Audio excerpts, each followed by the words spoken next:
It is a great privilege to welcome the Honorable Prime Minister and Sadhguru today to the Save Soil event here in Delhi as part of Sadhguru's lone motorcycle journey across the world for the rallying call of Save Soil. Welcome, Honorable Prime Minister, sir, and Sadhguru.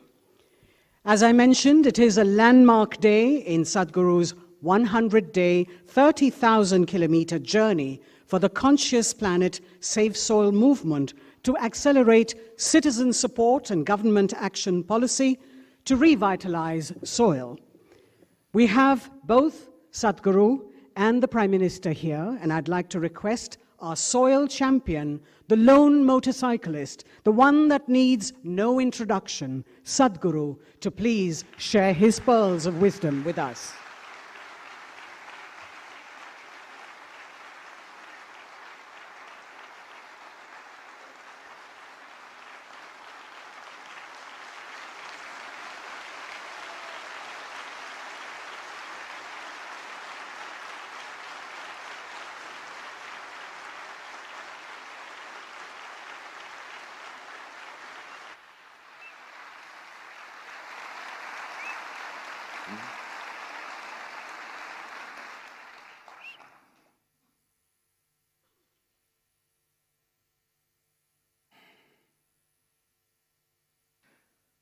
कालो न जानाति तव जननम् कालो न जानाति तव समापनम् दृष्टो मया तव महाकारः योगेश्वर काल काल योगेश्वर काल काल.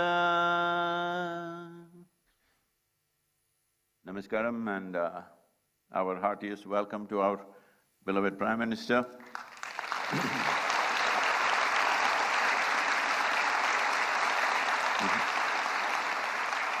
And many other ministers, cabinet ministers and envoys and excellencies. Namaskaram to all of you.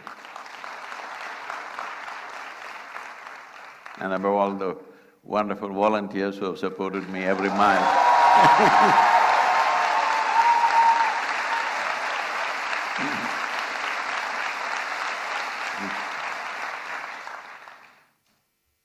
As human beings, we are here on this planet just in terms of planet's life just for a few moments. But still, how empowered we are that we can even threaten the life on this planet. This empowerment is the peak of evolution. This is what we are. We are the flower of evolution. We are the consequence of every other creature that has grown in this land, in this planet. But invested with such a sense of intelligence, with such a sense of capability, if we do not function consciously, if we do not function responsibly, our intelligence and our capabilities turn against us. This is what soil degradation is about. Soil degradation has happened, environmental damage has happened, not because there is some evil force sitting somewhere wanting to damage this planet. It is all in pursuit of human happiness and well-being that this is happening. So this is the case of a potato farmer who wanted to eat mangoes and went to the mango tree, but out of sheer habit started digging the earth looking for mangoes. When he did not find mangoes there, he became very furious and dug furiously, and slowly the tree came upon him. This is the case of humanity right now. This is where we are. So, every one of us, knowingly, unknowingly, are partners in this destruction. The only way around is every one of us have to be partners in the solution. There is simply no other way. It is from this basis that Save Soil movement was launched, and in the last 2.5 years, as I've been talking to various agricultural ministries around the world, what was shocking for me was that Most agricultural ministries in the world, 85% of the nations still address soil as an inert substance that can be fixed by adding a chemical or taking out a chemical. But in this culture, we have always referred to soil as our mother. We cannot have an inert mother, we cannot have a dead mother. We need a living mother which will spawn generation after generation. It is not out of our bodies the future generations come. It is from the soil body that the future generations come and thrive. Unfortunately, we have brought that to a certain threat, but fortunately, we are in that cusp of time that if we act now in a determined way, it does not take any rocket science to fix this, nor does it take enormous amount of financial outlays.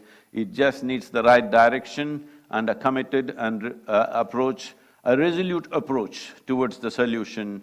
We can walk out of it, especially in our country, where 60% of our population still engaged in agricultural activity. And with a history of over 12,000 years of agricultural history in this country, where organized agriculture has been happening for over 12,000 years. But for 12,000 years, we managed our soils well. Only in the last 45 years this has happened, simply because probably the fear of famines of 1940s, the hangover of the 1940s debilitating famines, we took emergency steps to mitigate that. Well, it worked in many ways, because India's average life expectancy in 1947 was 28 years. That means almost none of us have a right to exist right now by those standards. But today we have reached towards 74 or 75 years, which is a significant achievement for any nation. We have gotten here, but the steps that we took as a bridge, as an emergency step to cross over these famine-like situations, we should have rolled it back at some point. Unfortunately, we went at the same speed on the emergency scale and we have caused a certain amount of damage. It's very much possible to turn this around. And from my conversations with the Prime Minister, we know this concern is deep-rooted in his heart. It is just that we have to, as citizens of this nation, it is important you stand up and support a possibility, because these are steps which will take 10, 15, 20 years maybe to turn around fully. So when a government has to take long-term steps like this without the support of the democratic citizens, there is no way no nation can take such steps, because government's terms are usually 5 years in this country. So 5-year term and 20-year policy is a little bit of a difficulty for various reasons. So it is very important people stand up and support this. This is not a protest, this is not an agitation, this is not an expression of anger or resentment.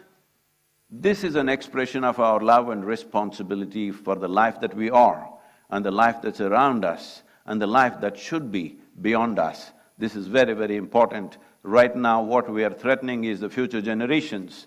Every responsible scientist in the world is pointing out, in about 60 years' time, 90% of the world's soil will be degraded. And that is not a welcome prediction.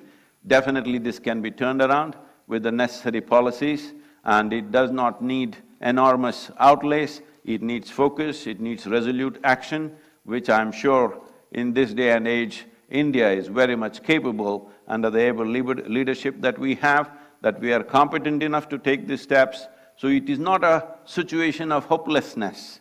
It is a situation where all of us have to tighten our belt and act and move in the direction of the solution rather than moving towards a problem.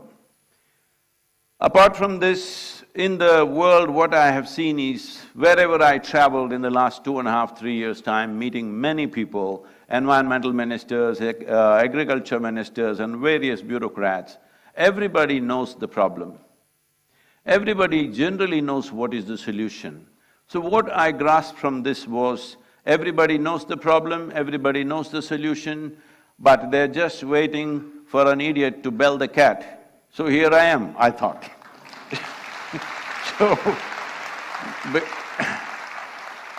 Because the problem is known to everybody in the world, all UN agencies are very conversant with the problem, Most nations are very conversant with the problem, but somehow there was a silence. Fortunately, in the last 75 days, it is India 75, it's my great privilege in 75 days I'm in New Delhi.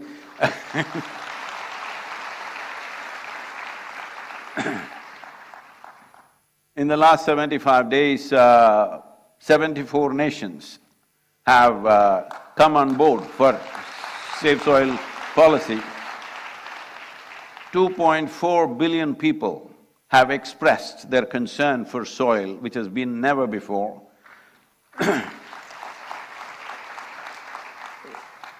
So once people want it, how can we stop it? Definitely it will happen. The most important aspect of this Save Soil movement is, it is not against anybody. It is not against any industry, it is not against any lobby, it is not against anybody. I've been talking to fertilizer industries, pesticides, herbicides. They're saying, are you against us? I say, I'm only against suicide. I'm not against any other side. It is not anybody's business to tell the farmer how he should farm. All we want is keep the soil alive, keep the soil rich. Is a farmer against a rich soil? No. Just that farmer's economy has been so fragile, any change he's afraid of. If an incentive-based policy is pushed, definitely most farmers will respond in a very, very positive way. We are very sure about this because we have spoken extensively to farming community around the world, and we find everybody is absolutely positive about this. It is just that they need incentive support, which doesn't cost much in this country. Just something as simple as bringing cover crops, which were very much a part of our culture just 45 to 50 years ago. Just bringing cover crops will make the organic content in the soil go up to 3% within 6 to 8 years' time. Only cover crops in summer can do that because it will add 1.5 to 2 inches of humus every year, and it will solve this problem. This is a very simple approach. If we want to do it more aggressively, then it may cost more money. But to do it in the simplest possible way is cover crop. Why I'm saying cover crop is, right now it's the month of May. If you fly across India, you will see, except Western Ghats and northeastern part of India, largely it looks like a brown desert. This is not how India should look. Whatever the season, there must be green leaf on the land, and this was the way India's farming used to be. This is the way the wisdom of the farming community used to work, but unfortunately, we have dropped these things for whatever reasons. Instead of looking for who is to be blamed, instead of looking for what is the problem, who caused the problem, all of us are the problem, and all of us should become the solution. Thank you very much. Once again, thank you, sir, for being here. If I can say one, as the Prime Minister has taken up the Solar Alliance, I think there's an immense opportunity. After talking to various leaders around the world, I realize India and the Prime Minister of India could take up the leadership of soil regeneration in India and the world. The global leadership for soil regeneration, starting with G20, considering we are going to have the stewardship of G20 in the coming year. Thank you very much. Thank you, Sadhguru, for your enlightening words. And as mentioned by him, the Save Soil movement has already touched 2.5 billion people, and 74 countries have agreed to act to save soil. This is a movement that has united the world, a mission that has brought people together across the globe to commonly address, because it concerns each of us, everyone on earth. His message is simple. Saving soil is necessary to maintain life on our planet. As occupants of a shared planet, we have the unique opportunity now to be part of the solutions for crises like soil extinction and desertification. Here's presenting to you a video that explains the science behind the Save Soil campaign.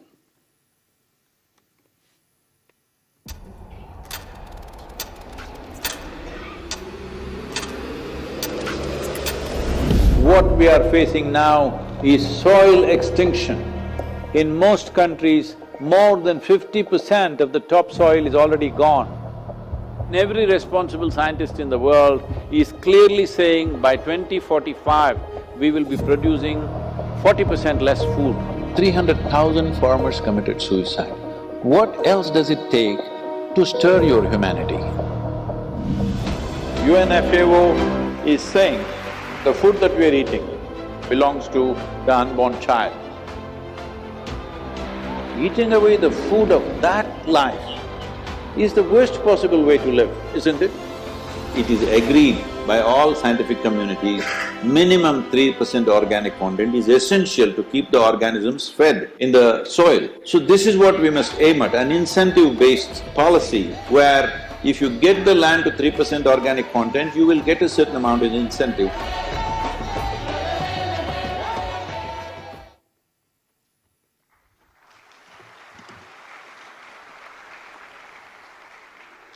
Ladies and gentlemen, as I mentioned earlier, several years ago, the Honorable Prime Minister, Shri Narendra Modi, had launched a nationwide scheme to help farmers to prevent soil deterioration through balanced use of fertilizers and the application of the right nutrients.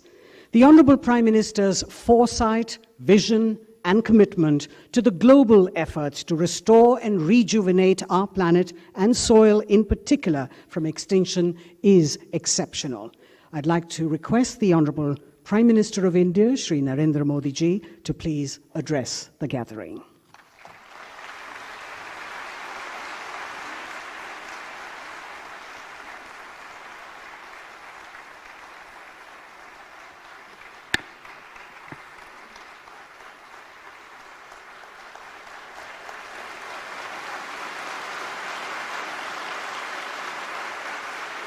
नमस्कार।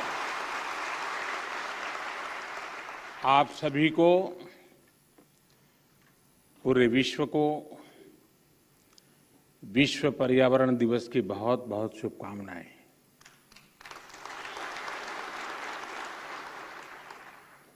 सद्गुरु और Isha foundation भी आज बधाई के पात्र हैं। मार्च में उनकी संस्था ने सेव सॉइल अभियान की शुरुआत की थी।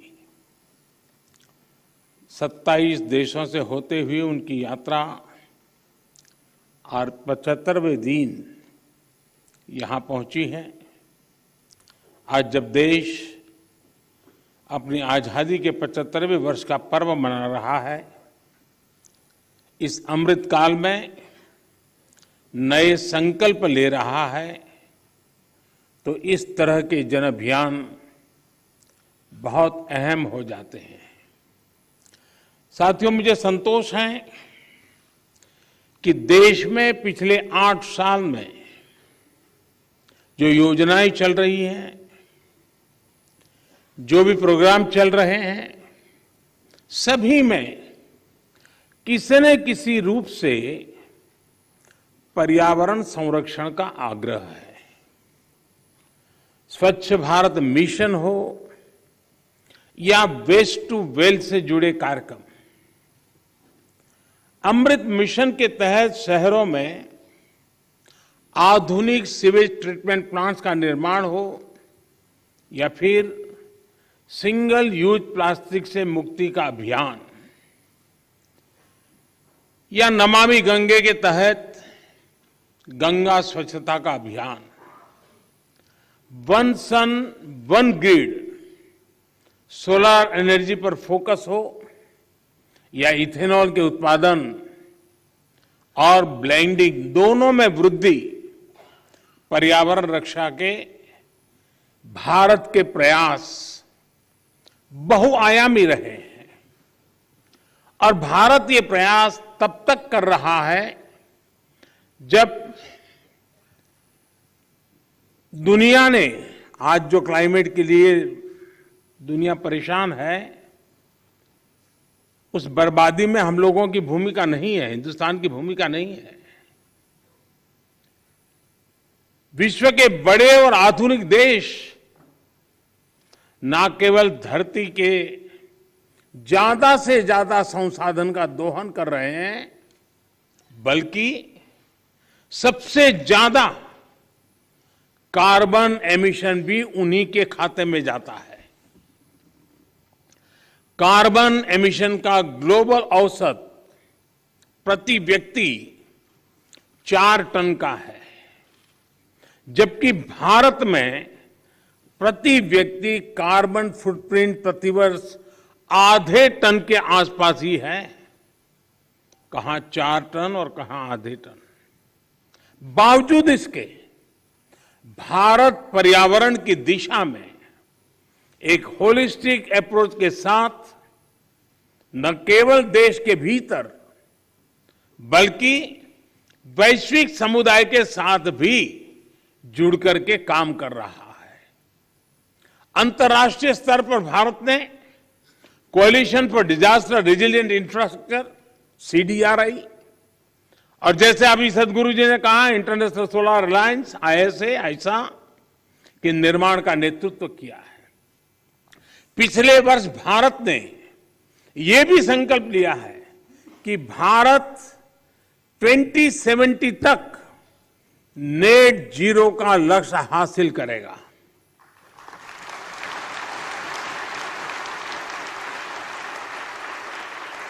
साथियों, मिट्टी या ये भूमि हमारे लिए पंच तत्वों में से एक है। हम माटी को गर्व के साथ अपने माथे से लगाते हैं। इसी में गिरते हुए खेलते हुए हम बड़े होते हैं। माटी के सम्मान में कोई कमी नहीं है। माटी की अहमियत को समझने में कोई कमी नहीं है। कमी इस बात को स्वीकारने में है कि मानव जाति जो कर रही है उससे मिट्टी को कितना नुकसान हो रहा है, उसकी समझ का एक गैप रह गया है। और अभी सदगुरु जी कह रहे थे कि सबको पता है समस्या क्या है। हम लोग जब छोटे थे तो सिलेबस में किताब में एक पाठ्यक्रम के में एक पाठ पढ़ाया जाता था। गुजराती में मैंने पढ़ा है, बाकियों ने अपनी भाषा में पढ़ा हो शायद। कहीं रास्ते पर एक पत्थर पड़ा था, लोग जा रहे थे, कोई गुस्सा कर रहा था, कोई उस पर लात मार देता था। सब कहते थे देखिए किसने पत्थर रखा, कहाँ से पत्थर आया, दे समझते नहीं वगैरह। लेकिन कोई उसको उठा करके साइड में नहीं रखता था। एक सज्जन निकले, उनको लगा कि चलो भाई सदगुरु जैसा कोई आ गया होगा।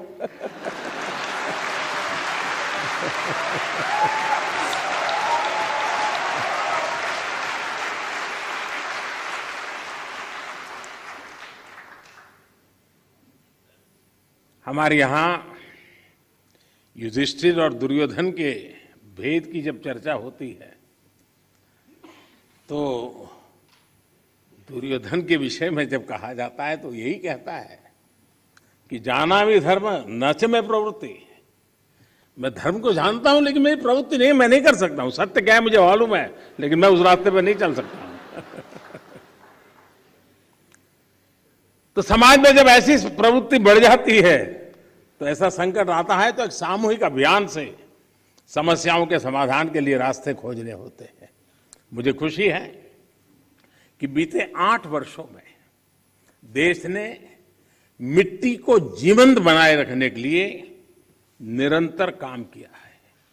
मिट्टी को बचाने के लिए हमने 5 प्रमुख बातों पर फोकस किया है। पहला, मिट्टी को केमिकल फ्री कैसे बनाएं। दूसरा, मिट्टी में जो जीव रहते हैं जिन्हें तकनीकी भाषा में आप लोग सॉइल ऑर्गेनिक मैटर कहते हैं, उन्हें कैसे बचाएं। और तीसरा, मिट्टी की नमी को कैसे बनाए रखें, उस तक जल की उपलब्धता कैसे बढ़ाएं। चौथा, भूजल कम होने की वजह से मिट्टी को जो नुकसान हो रहा है उसे कैसे दूर करें। और पांचवा, वनों का दायरा कम होने से मिट्टी का जो लगातार क्षरण हो रहा है उसे कैसे रोकें। साथियों, इन सब बातों को ध्यान में रखते हुए ही देश में बीते वर्षों में जो सबसे बड़ा बदलाव हुआ है वो है देश की कृषि नीति में। पहले हमारे देश के किसान के पास इस जानकारी का अभाव था कि उसकी मिट्टी किस प्रकार की है, उसकी मिट्टी में कौन सी कमी है, कितनी कमी है। इस समस्या को दूर करने के लिए देश में किसानों को सॉइल हेल्थ कार्ड देने का बहुत बड़ा अभियान चलाया गया।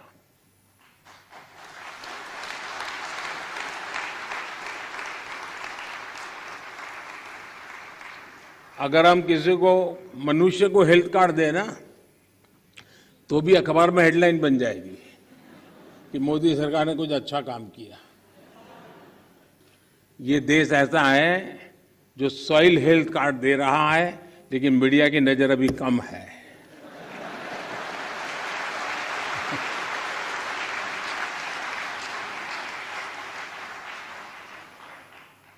पूरे देश में 22 करोड़ से ज्यादा सॉइल हेल्थ कार्ड किसानों को दिए गए, और सिर्फ कार्ड ही नहीं दिए बल्कि देश भर में सॉइल टेस्टिंग से जुड़ा एक बहुत बड़ा नेटवर्क भी तैयार हुआ है। आज देश के करोड़ों किसान सॉइल हेल्थ कार्ड से मिली जानकारी के आधार पर फर्टिलाइजर्स और माइक्रो न्यूट्रिएंट्स का उपयोग कर रहे हैं। इससे किसानों को लागत में 8 से 10% की बचत हुई है और उपज में 5 से 6% की बढ़ोतरी देखी गई है। यानी जब मिट्टी स्वस्थ हो रही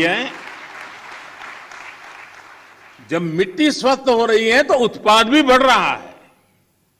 मिट्टी को लाभ पहुंचाने में यूरिया की 100% नीम कोटिंग ने भी बहुत फायदा पहुंचाया है।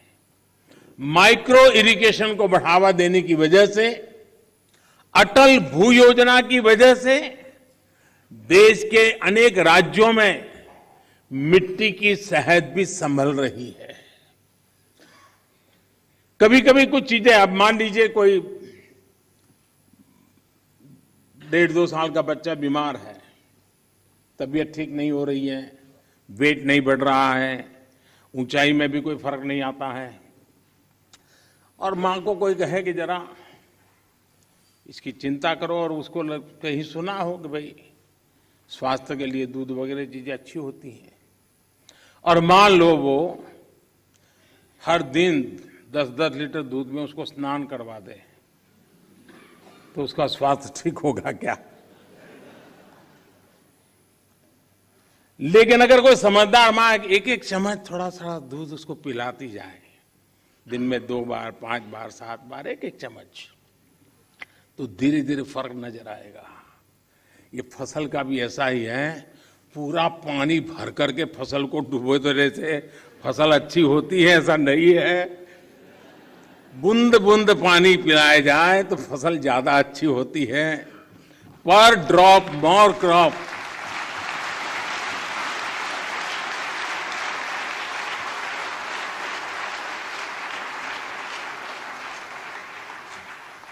अनपढ़ मां भी अपने बच्चे को 10 लीटर दूध से नहलाती नहीं है, लेकिन पढ़े लिखे हम लोग पूरा खेत पानी से भर देते हैं। खैर, इन सारी चीजों में बदलाव लाने के लिए कोशिश करते रहना है। हम कैच द रेन जैसे अभियानों के माध्यम से जल संरक्षण से देश के जन जन को जोड़ने का प्रयास कर रहे हैं। इस साल मार्च में ही देश में 13 बड़ी नदियों के संरक्षण का अभियान भी शुरू हुआ है। इसमें पानी के प्रदूषण कम करने के साथ साथ नदियों के किनारे वन लगाने का भी काम किया जा रहा है, और अनुमान है कि इससे भारत के फॉरेस्ट कवर में 7,400 स्क्वायर किलोमीटर से ज्यादा की बढ़ोतरी होगी। बीते 8 वर्षों में भारत ने अपना जो फॉरेस्ट कवर 20,000 स्क्वायर किलोमीटर से ज्यादा बढ़ाया है, उसमें ये और मदद करेगा। साथियों, भारत आज बायोडायवर्सिटी और वाइल्ड लाइफ से जुड़ी जिन नीतियों पर चल रहा है, उसने वन्य जीवों की संख्या में भी रिकॉर्ड वृद्धि की है। आज चाहे टाइगर हो, लायन हो, लेपर्ड हो या फिर एलिफेंट, सभी की संख्या देश में बढ़ रही है।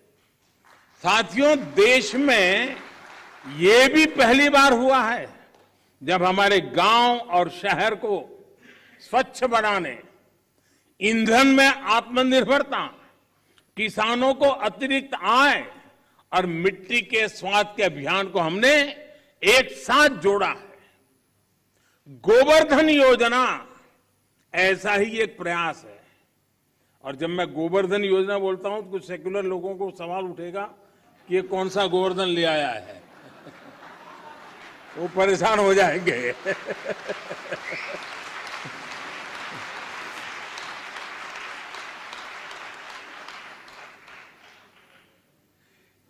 इस गोवर्धन योजना के तहत बायोगैस प्लांट्स गोबर और खेती से निकलने वाले अन्य कचरे को ऊर्जा में बदला जा रहा है। कभी आपको काशी विश्वनाथ के दर्शन के लिए जाएं तो वहां एक गोवर्धन का भी प्लांट कुछ किलोमीटर दूरी पर लगा है, जरूर देख के आइए। इससे जो जैविक खाद बनती है वो खेतों में काम आ रही है। मिट्टी पर अतिरिक्त दबाव बनाए बिना हम पर्याप्त उत्पादन कर सके, इसके लिए बीते 7-8 सालों में 1600 से ज्यादा नई वैरायटी के बीज भी किसानों को उपलब्ध कराए गए हैं। साथियों, नेचुरल फार्मिंग में भी हमारी आज की चुनौतियों के लिए एक बहुत बड़ा समाधान है। इस साल के बजट में हमने तय किया है कि गंगा के किनारे बसे गांवों में नेचुरल फार्मिंग को प्रोत्साहित करेंगे। नेचुरल फार्मिंग का एक विशाल कॉरिडोर बनाएंगे। हमारे देश में इंडस्ट्रियल कॉरिडोर हमने सुना है, डिफेंस कॉरिडोर हमने सुना है। हमने एक नया प्रारंभ किया है गंगा के तट पर एग्रीकल्चर कॉरिडोर का, नेचुरल फार्मिंग का। इससे हमारे खेत तो केमिकल फ्री होंगे ही, नमामि गंगे अभियान को भी नया बल मिलेगा। भारत वर्ष 2030 तक 26 मिलियन हेक्टेयर बंजर जमीन को रिस्टोर करने के लक्ष्य पर भी काम कर रहा है। साथियों, पर्यावरण की रक्षा के लिए आज भारत नए इनोवेशंस, प्रो एनवायरमेंट टेक्नोलॉजी पर लगातार जोर दे रहा है। आप सभी ये जानते हैं कि प्रदूषण कम करने के लिए हम BS5 नॉर्म पर नहीं आए, बल्कि BS4 से सीधे BS6 पर हम जंप लगा दिया। हमने जो देश भर में LED बल्ब देने के लिए उजाला योजना चलाई, उसकी वजह से सालाना लगभग 40 मिलियन टन कार्बन एमिशन कम हो रहा है। सिर्फ लट्टू के बदलने से घर में अगर सब लोग जुड़ जाएं, सबका प्रयास कितना बड़ा परिणाम लाता है। भारत फॉसिल फ्यूल पर अपनी निर्भरता को कम से कम करने का प्रयास कर रहा है। हमारी ऊर्जा जरूरतें रिन्यूएबल सोर्सेज से पूरी हो, इसके लिए हम तेजी से बड़े लक्ष्यों पर काम कर रहे हैं। हमने अपनी इंस्टॉल्ड पावर जनरेशन कैपेसिटी का 40% non fossil fuel based sources से हासिल करने का लक्ष्य तय किया था। ये लक्ष्य भारत ने तय समय से 9 साल पहले ही हासिल कर लिया है।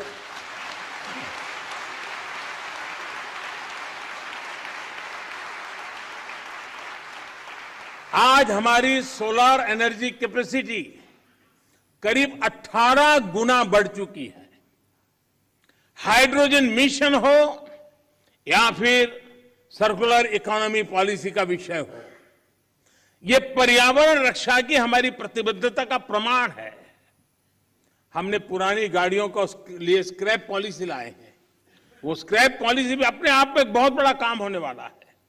साथियों, अपने इन प्रयासों के बीच आज पर्यावरण दिवस के दिन भारत ने एक और उपलब्धि हासिल की है और ये मेरा सौभाग्य है कि खुशखबरी देने के लिए मुझे आज बहुत उचित मंच मिल गया है।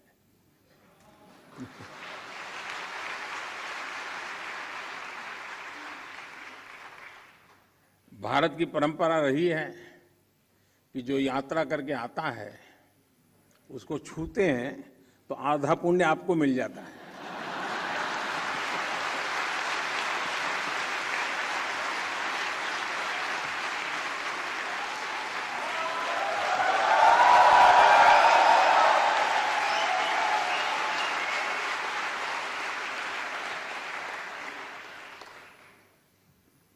ये खुशखबरी मैं आप जरूर सुनाऊंगा और देश को और दुनिया के लोगों को भी आनंद आएगा।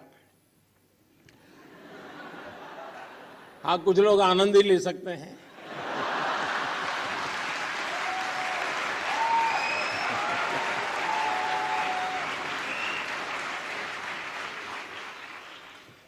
आज भारत ने पेट्रोल में 10% इथेनॉल ब्लेंडिंग के लक्ष्य को प्राप्त कर लिया है।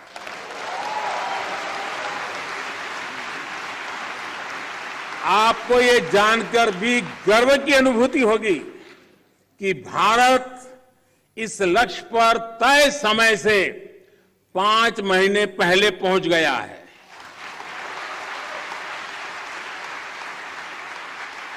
ये उपलब्धि कितनी बड़ी है, इसका अंदाजा आप इसी से लगा सकते हैं कि साल 2014 में भारत में सिर्फ 1.5% इथेनॉल की पेट्रोल में ब्लेंडिंग होती थी।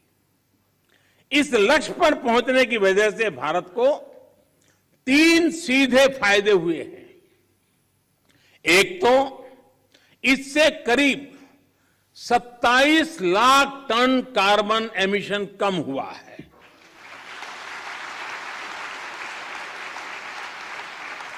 दूसरा, भारत को 41,000 करोड़ रुपए से ज्यादा की विदेशी मुद्रा की बचत हुई है। और तीसरा महत्वपूर्ण फायदा, ये देश के किसानों को इथेनॉल ब्लेंडिंग बढ़ने की वजह से 8 वर्षों में 40,000 करोड़ रुपए से भी ज्यादा आय हुई है।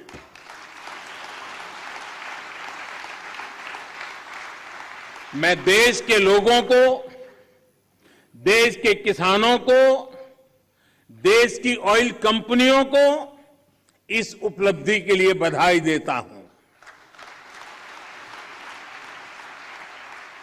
साथियों, देश आज जिस पीएम नेशनल गति शक्ति मास्टर प्लान पर काम कर रहा है, वो भी पर्यावरण रक्षा में अहम भूमिका निभाएगा।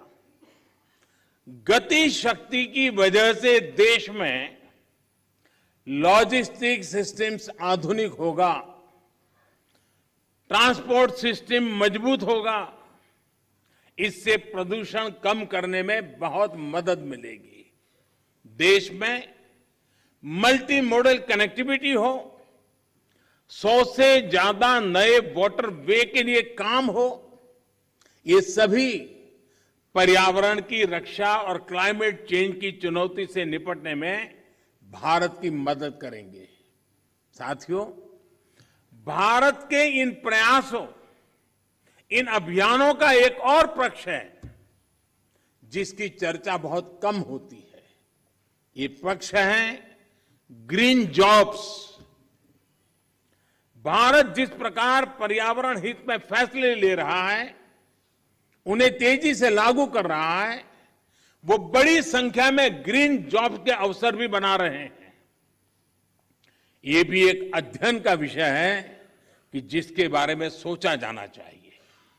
साथियों, पर्यावरण की रक्षा के लिए, धरती की रक्षा के लिए, मिट्टी की रक्षा के लिए जन चेतना जितनी ज्यादा बढ़ेगी, उतना ही बेहतर परिणाम मिलेगा। मेरा देश और देश की सभी सरकारों से, सभी स्थानीय निकायों से, सभी स्वयंसेवी संस्थाओं से आग्रह है कि अपने प्रयासों में स्कूल कॉलेजेस को जोड़िए, एनएसएस एनसीसी को जोड़िए। आजादी के अमृत महोत्सव में जल संरक्षण से जुड़ा एक आग्रह और भी करना चाहता हूं। अगले साल 15 अगस्त तक देश के हर जिले में कम से कम एक जिले में, हर जिले में कम से कम 75 अमृत सरोवर के निर्माण का काम आज देश में चल रहा है। 50,000 से ज्यादा अमृत सरोवर आने वाली पीढ़ियों के लिए वाटर सिक्योरिटी सुनिश्चित करने में मदद करेंगे। ये अमृत सरोवर अपने आसपास मिट्टी में नमी को बढ़ाएंगे, वाटर टेबल को नीचे जाने से रोकेंगे और इनसे बायोडायवर्सिटी भी इंप्रूव होगी। इस विराट संकल्प में आप सभी की भागीदारी कैसे बढ़ेगी, इस पर जरूर विचार हम सब एक नागरिक के नाते करें। साथियों, पर्यावरण की सुरक्षा और तेज विकास सभी के प्रयासों से संपूर्णता की अप्रोच से ही संभव है। इसमें हमारी लाइफस्टाइल की क्या भूमिका है, हमें कैसे उसे बदलना है, इसे लेकर मैं आज शाम को एक कार्यक्रम में बात करने वाला हूं, विस्तार से कहने वाला हूं, क्योंकि वो अंतर्राष्ट्रीय मंच पर मेरा कार्यक्रम है। Lifestyle for the environment, mission life. इस शताब्दी की तस्वीर, इस शताब्दी में धरती का भाग्य बदलने वाला एक मिशन का आरंभ। ये P3 यानी प्रो प्लेनेट पीपल मूवमेंट होगा। आज शाम को लाइफस्टाइल फॉर द एनवायरमेंट के ग्लोबल कॉल फॉर एक्शन का लॉन्च हो रहा है। मेरा आग्रह है कि पर्यावरण की रक्षा के लिए सचेत हर व्यक्ति को इससे जरूर जुड़ना चाहिए, वरना हम एसी भी चलाएंगे और रजाई भी ओढ़ेंगे और फिर पर्यावरण के सेमिनार में बढ़िया भाषण भी देंगे। साथियों, आप सभी मानवता की बहुत बड़ी सेवा कर रहे हैं। आपको सिद्धि मिले। सदगुरु जी ने जो लंबी ये यानी मेहनत वाली यात्रा है, बाइक पे, वैसे उनका बचपन से शौक रहा है ये, लेकिन फिर भी काम बड़ा कठिन होता है। क्योंकि मैं कभी यात्राओं को ऑर्गेनाइज करता रहता था और मैं कहता था मेरी पार्टी में कि एक यात्रा को चलाना मतलब 5-10 साल उम्र कम कर देना, इतनी मेहनत पड़ती है। सदगुरु जी ने यात्रा की, अपने आप में बहुत बड़ा काम किया है और मुझे पक्का विश्वास है कि दुनिया को मिट्टी के प्रति स्नेह तो पैदा हुआ ही होगा, लेकिन भारत की मिट्टी की ताकत का भी परिचय मिला होगा।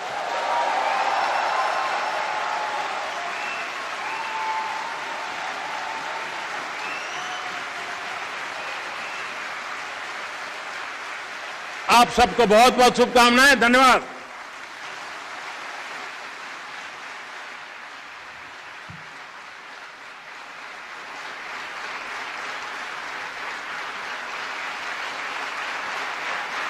This one. Thank you, Prime Minister, sir.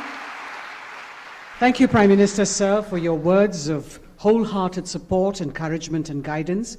As we conclude, may I request Sadhguru to please give thanks. Well, because the Prime Minister is on stage, I've been trying to deliver a serious talk, but he's stealing the stage with all his humor. So, whether we want to ensure food security for the nation, enhance farmers' income, enhance biodiversity, bring back aliveness into our soil, safe soil is very important. We beseech the Prime Minister to take dynamic steps in this direction. He's already narrated many things. We are willing to work with him in required ministries to take this ahead. Thank you very much, sir, for being here today. Thank you, Sadhguru and Prime Minister, sir, for your vision and foresight. Please remain in your places, ladies and gentlemen, as the Prime Minister and Sadhguru leave the hall.